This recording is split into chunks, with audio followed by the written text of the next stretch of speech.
Chamber Talk Show. I am Dr. Tamika Manning alongside Dr. April Givens, where we talk all things mental health. We have fun and we help people. We give you practical strategies. Yes, in the past 2 years, we have been in coaching, providing wellness, as well as fitness and mental health tips through the Chamber Talk Show. So today, we're going to get started. This is actually our first time doing a live audience. So thank you guys for coming out. Clap it up for us. Alrighty, so in this segment, we have a woman who I call a superwoman. This is our women empowerment segment. We are joined by Raven Wells, who is an aeronautical engineer. So this is not your normal, everyday woman's job. So, all right. So thank you for being here with us. Tell us about how did you come to Dallas? I took a job offer here in Dallas for an aerospace company, and it was very attractive. So I relocated here. Okay. All right. So you're here. You told me a little bit about how you got here. So, of course, you know, Dr. April is a psychotherapist, so we're going to bring her in for some coaching as we kind of talk about some things that happened to you when you first arrived. You got here on your first day of work, and what happened? They asked me, was I the cleaning lady? Oh, wow. So it was quite an adventure. I got off the elevator. I did my interview telephonically over the phone, and so I relocated. I moved my family, and I get off the elevator, and I go to my section, and I was like, I'm Raven Wells. They're like, who? And the group, it's, you're Raven? I am. How are you? How are you?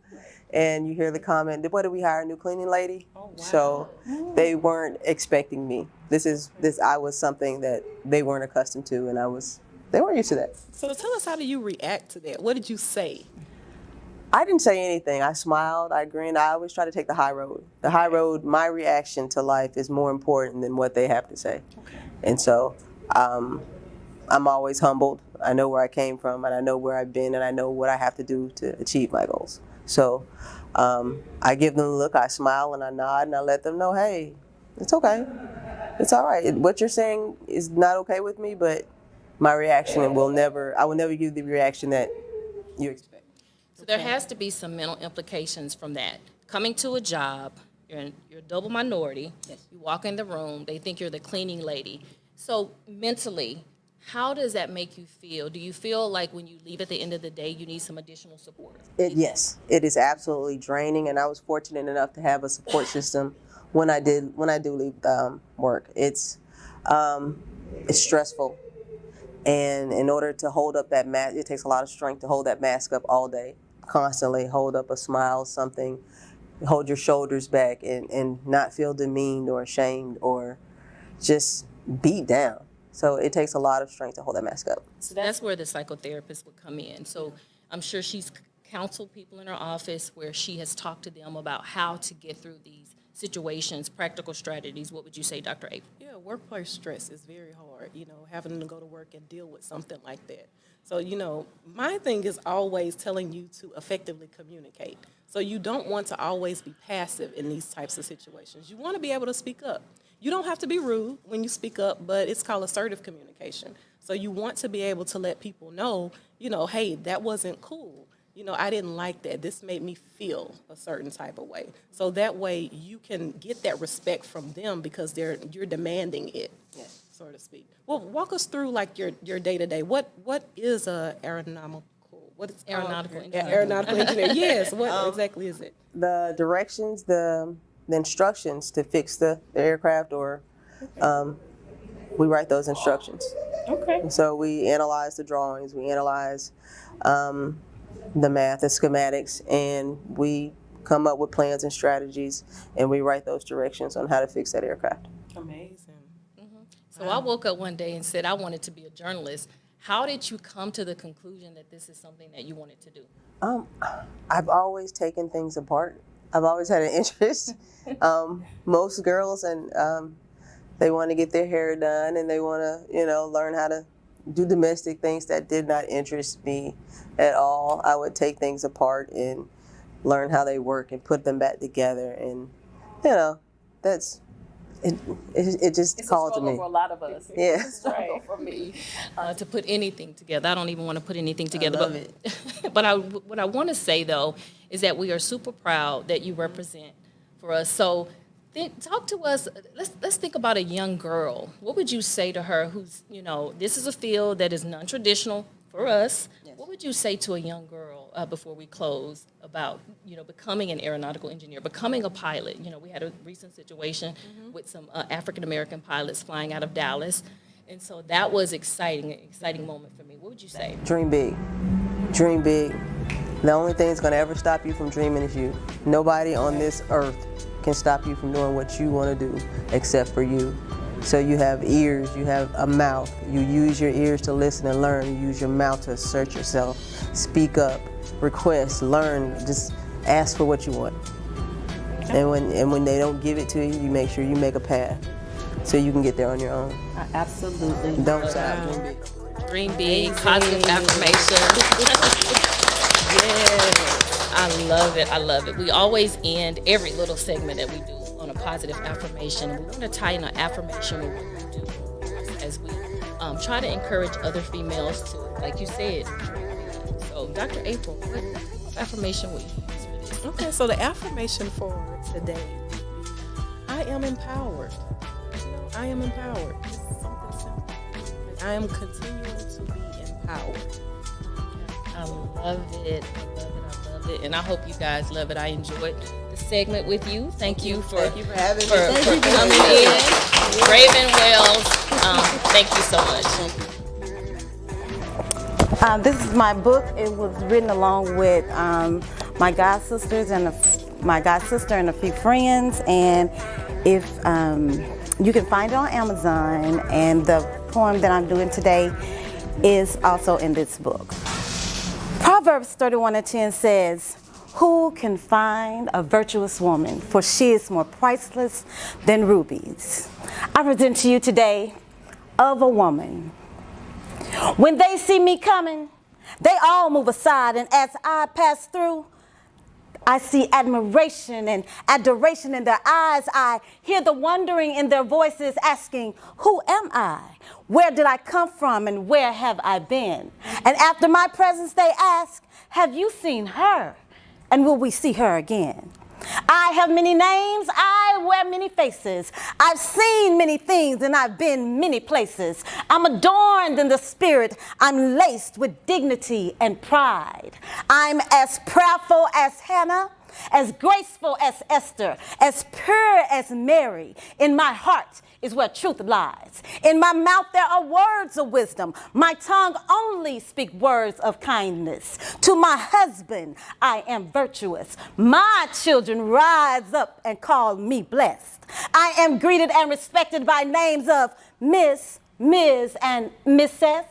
I am the princess bride. I am queen to my king, queen of the land. I am mother, mother of love, mother of nature, mother of Abraham, Isaac, Jacob, Moses, and Jesus. I am God's greatest creation to bear great men. I am blessed with givings. My bosom carries the milk that nurtures many nations. My fingertips are numb from the grinding of the grains. These hands have prepared many meals and clothed many who are naked. My womb carries the fruit where I bear daughters and sons. I'm exalted in the book of Ruth, praised in Proverbs, and even Solomon has sung me a song. I am the sunshine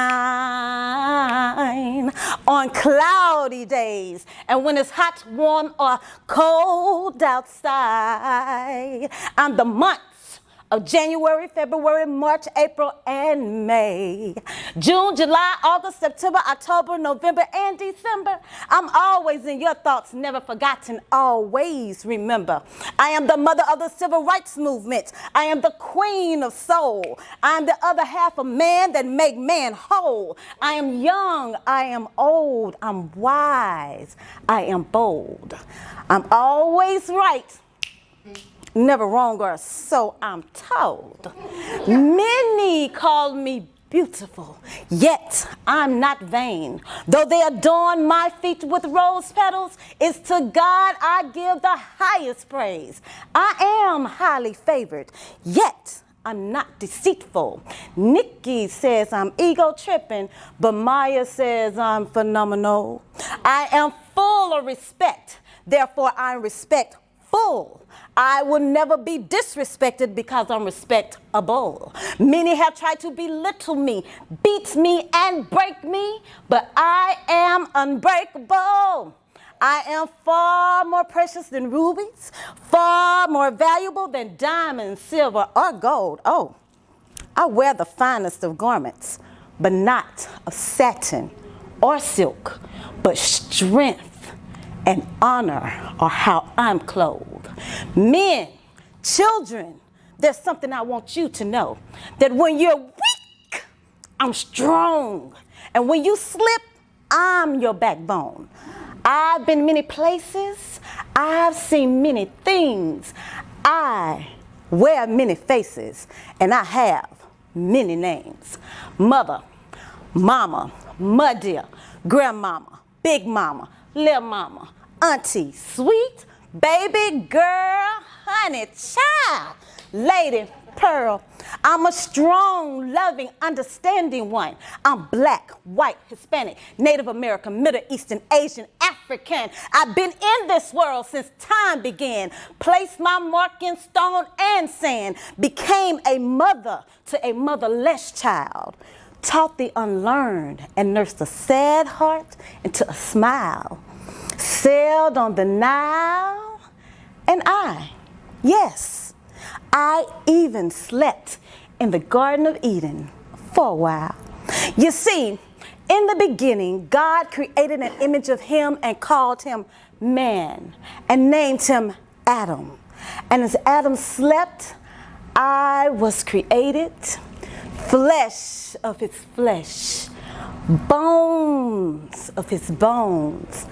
And when Adam awakened, he took one look at me, named me Eve, and called me woman of a woman.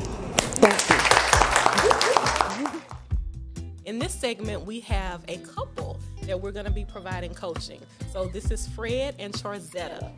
How y'all doing? How y'all doing? So Fred and Charzetta, first, tell us how long y'all have been married. Well, we've been married 6 years, but we've been knowing each other over 20 years. Okay. So tell the audience a little bit how you both met. Whatever you want to share.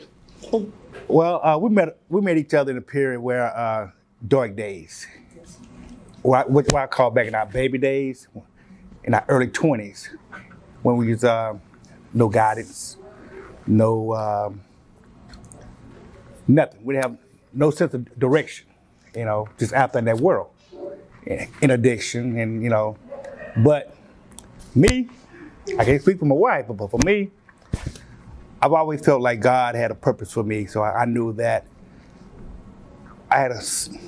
He had something in store for me. And I lost something like this once before in my life, and I asked for it back, and I received it. Here we are. Charzetta? Okay, so we met when I was in my 30 years of addiction, and so through God's grace and mercy, He has brought me out. I have 13 years clean. Yeah. And I have my associate's degree to become a counselor. I've done all of that even through the midst of the storm, because I've never been a quitter, and I know that God has always had something more in store for me than just running the street and doing drugs and neglecting my children. So I've come a mighty long ways, and I never gave up on Him because, I just knew that He had what it takes to do what it is for you to live in life and not just throw your life away. So I never gave up on Him, and I kept praying.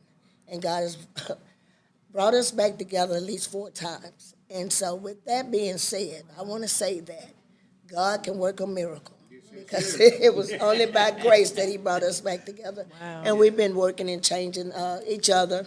we've been working to strengthen our marriage for a long time. Okay. So what are some things that you do that you can tell us as part of being married that, you have overcome, and how were you able to overcome those things? Was it by the grace of God, praying? Like, what do you do? What tips can you give other married couples? Well, when we see ourselves, wanting to blow up and have a big argument, I'll just go to one room and leave him in the other one. He come to that room, I go to another one because I ain't finna do this. Because it only leads to worse things. And we've had some domestic violence, and we've hurt each other and left scars and things. And, with me being 61, I just know if I don't want to live like that no more. And so, but I want to be with them. And so we have to find, a positive role to play even in a bad situation to where, we just have to stick with it and not allow one another to get frustrated enough to want to hit each other, throw anything and of that nature. So by the grace of God, we've been together this time almost 2 years without any conflict like that. Well, good. So do you guys have any type of pact that, hey, we're not going to go to bed mad? Like, what are some things that, you have decided that to get through certain things? Well, for me, I can go to bed mad. It don't make me no different. Because if it's something real serious, what I call serious, that it come up down the road, I pray on it. Okay. And if it's something petty that it can be handled right then, it don't make me no doubt. I ain't gonna touch it. You can keep on getting mad. I don't care. But something serious, I'll pray on it. And me being who I am, God had worked with me and her. He had worked with me and her. And when I say he can do it, Okay. he can do it. Yeah. So it seems like y'all go by the saying, happy life, happy wife. Like, you tend to maybe ignore her sometimes when she may go off on a tangent or fuss about something. Oh yeah, that's petty. Okay. Yeah. But when she's serious, it's something that's become repetitious, she'll say. And if I know she's saying it over and over, she meant what she's saying. So I got to pay attention to what she's saying, Okay. And act on it. Okay. So, Trozetta, what do you like to add? What do you do? Most of the time, like the other day, he came in, he was frustrated because I didn't have anything cooked to eat. And Hold on, man. Let me explain that. Let me explain that. I've been off of work for 7 months, all right? Because I got a finger amputated. So I had a routine that I don't eat in the morning, I don't eat alone lunch. I don't eat no dinner until about 6, 7 o'clock in the evening. So me going back to work, around 4 o'clock, I'm starving. Cause I ain't had no breakfast or no lunch. So I called my wife, baby, are you gonna cook? Well, yeah, I get home, no lunch. No dinner. I'm hot, but it's okay. We got plenty of food in there. It's okay. So how did you handle this? I handled it. I told him, I said, nigga, I've been working every day. I come home, ain't no food on the stove. My bath water ain't run. I told him, I said, you got me hooked up. Okay. But I went on in there and fixed him a nice steak, and I did that. After I said what I needed to say. Yeah. Okay. So do you both believe that, it can be equal in a relationship where the woman doesn't have to necessarily cook all the time, but the man, he helps and does things also? Of course. Okay. I'm the type of man, I don't look for my wife to walk behind me or walk in front of me. I want my wife right here on the side of me. You know what I'm saying? Because when I'm not strong, she gonna be strong. Right. When she weak, I'm strong. You know what I'm saying? And that's what I got. All right.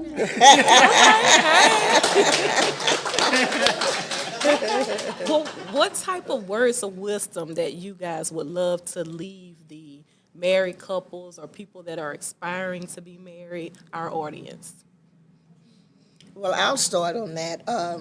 first and foremost, we just have to get out of our own set ways. You know, we have to be willing to, you know, like compromise, forgive.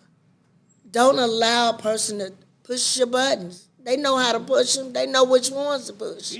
So when it's happening, you just don't let them know that shit happening. You know, don't do it. Don't act. You know, because it really it blows it up even more. It's like throwing logs on the fire. So I've learned to be quiet. Damn. You ain't got to try to make everything right when I say it's right or wrong. Right. So I've learned to be quiet, humble myself, you know, in the presence of anything that we're having conflict over, because one of us got to be the bigger person, you know, and not feed into it. Because he sure know how to pick, baby. And that's some really good information, because I always tell my clients that, hey, you know, you are in control of you. Right. You can control how you react and how you respond, but you can't control that other person. You sure can't. So that's really great. You know, excuse me. One that I learned, and my wife heard me say it once before, because we've been hearing this for a while. Can no one make you mad but yourself? You know what I'm saying? I can say something, you might not like it. But who made you mad? It wasn't me. We're allowed to happen. We're allowed to happen. Right. Absolutely. And you know, and when you're dealing with your spouse or significant other, you know what I'm saying, they're the most closest person to you. So it's quite easy for whatever she say, and that's negative, it's facing, you know, come at me, I might take it wrong. But nowadays, she say something foul or negative, my first reaction, I'm trying to look behind her, see where it comes from. You know what I'm saying?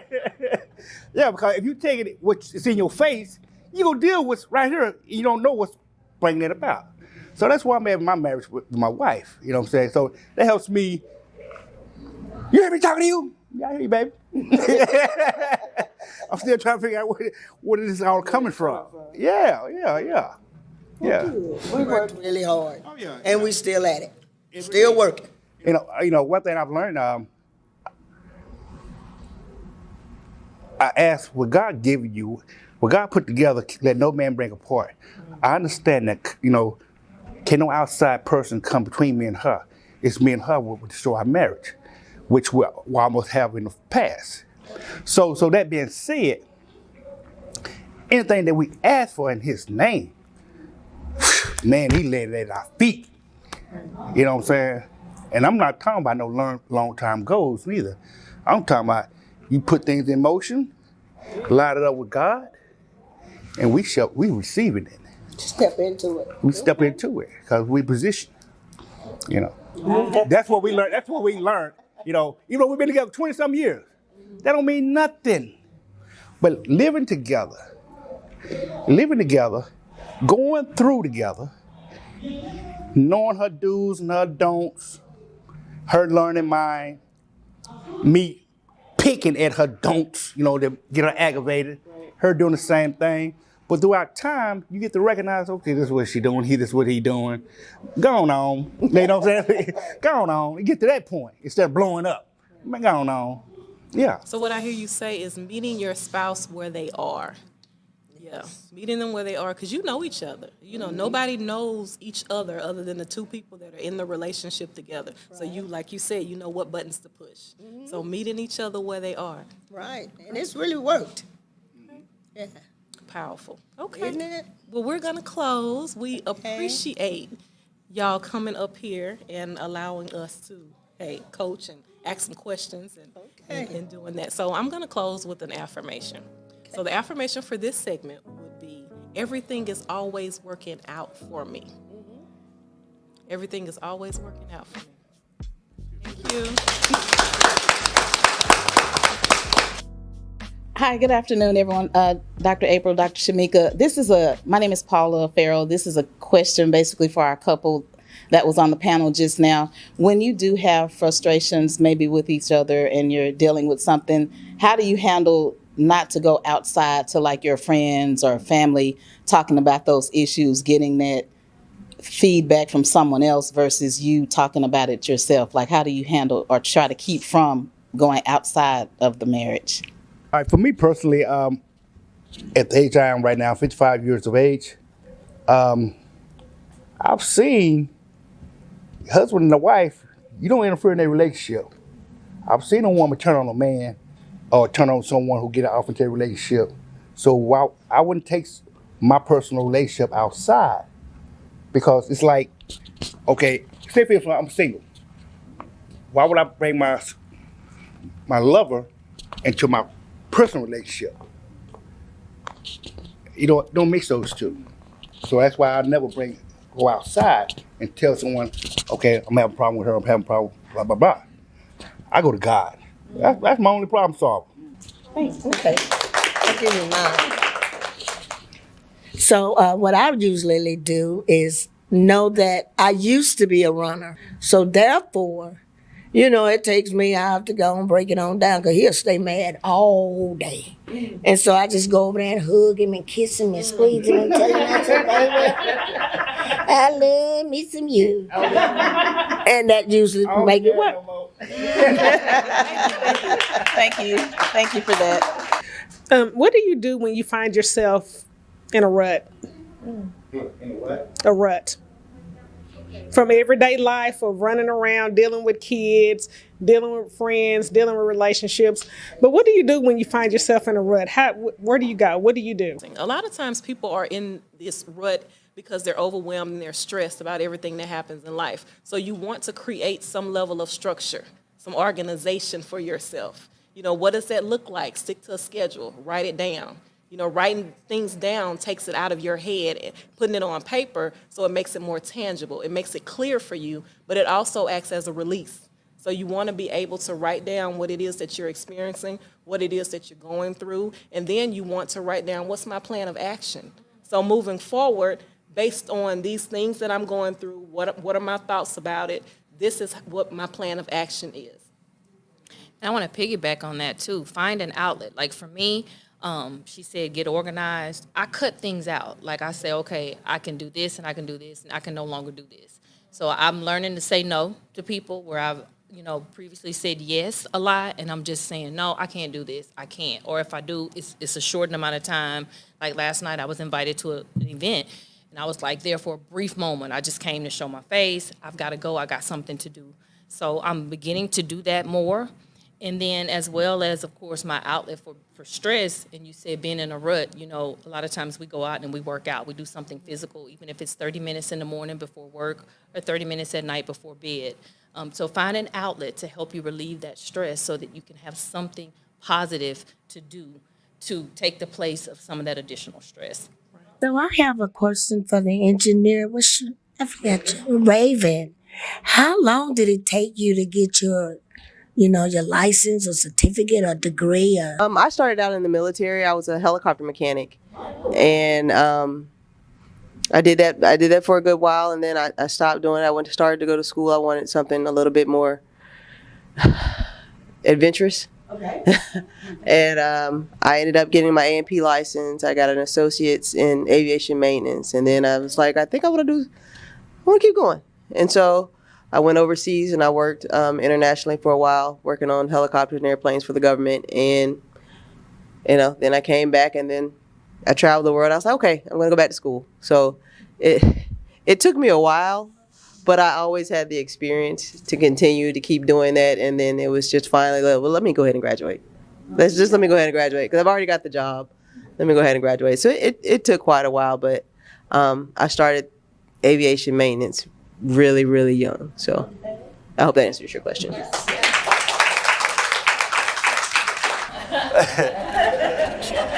That poem was so inspiring. Where do you get your material from? I get asked that question all the time, but it's mainly from life, not necessarily my life, maybe friends, family, people, strangers, because I don't know why wherever I go, people always just sit down and talk to me. I've never met them before, and so I just listen. and take it all in. But that particular poem started at the church. I was a part of a poetic ensemble at church, and one of the minister of music had asked me to write a poem for their Women's Day. We know what a Women's Day program. That particular, they had asked me to write a poem for the Women's Day program, and they told me it was based off the virtuous woman. And I want to rewind. I've been writing since 6th grade. So I had always, I loved Ego Tripping by Nikki, and I love Phenomenal Woman and Still I Rise. And I always said, I want to write a poem just as good, because you know you can't beat Nikki and Maya. So I said, I want to write a poem just as good. And so my inner procrastinator just kept me just procrastinating. And when I got asked to write that, it took me a while to write it because I didn't like it at first. But, so I didn't make it to the women's conference. What happened was because I did not like the poem that I had written. So I prayed. I said, God, tell me what you want me to write. So when I asked God to tell me what he wanted me to write and to say, it just started pouring like rain. And I wrote, and I just kept writing what I thought. So I knew that was God-given. And really, that's my favorite poem. And so after I finished, it was like, that's it. So that's my ego tripping and phenomenal woman. So God inspired me. I have a question for Raven. My question would be, what advice would you give young girls going into the same field that you're in? Do they need to take the same platform that you went to get the same degree to go where you're going, or would you give them advice to go through the college route? Because sometimes our young girls, right now, STEM is big in schools, and we're introducing a lot of science, engineering, and we want to make sure that our young girls will be able to know how to go about being able to do what you may be doing. There are so many avenues. There's so many roads to get there. You can go to college. There's always college. It starts with VOTEC. They're teaching aviation maintenance in high schools now. You can do the military. It's about whatever suits you, whatever makes you feel good, whatever calls you. I want to say what calls you. You don't listen to anybody else. You do what calls you to do. So if you want to go to school and you want to go to college. You know, if you want to join the military, you can go to the military and they'll pay for college. You can start in VOTEC, you start in high school. I would advise everybody wears shoes.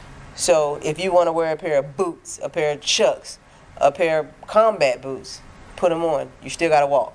So my advice to any young girl is you do what calls you. There are corporations. We're being a double minority. We are so far and few. They're calling to us. So all you have to do is find an open door. Decide what road you want to go to. Find a crack in the door. You get in there. Once you get in there, you're not going to want to stop. And if somebody does tell you to stop, don't stop. So you've got so many. Just explore every opportunity that you can. And as parents, build your girls up. Please, parents, build your girls up. Don't ever tell them, well, girls don't do that. Girls do the same thing anybody else does, and we do it a lot better. So. All right, so thank you guys for coming out to come to the chamber today. We enjoyed you guys, of course, the women empowerment sessions and the couples coaching. We love what we do. You'll catch us doing this. You can go to our YouTube channel, The Chamber Talk Show, as well as our IG page. We also have a Facebook group page, The Chamber Talk Show, where you can catch us talking about just about anything, from relationships to fitness. I mean, right. you name it, we talk about it. Dr. April is coaching in the moment, giving practical strategies to help us all live a better life. That's what we're all about, right? We want to live a better life holistically, and that's what we're about. But we're going to close the show with a positive affirmation, as we always do when we close our show, and I will let Dr. April take the mic. So the positive affirmation for today is, I choose to be okay in this moment.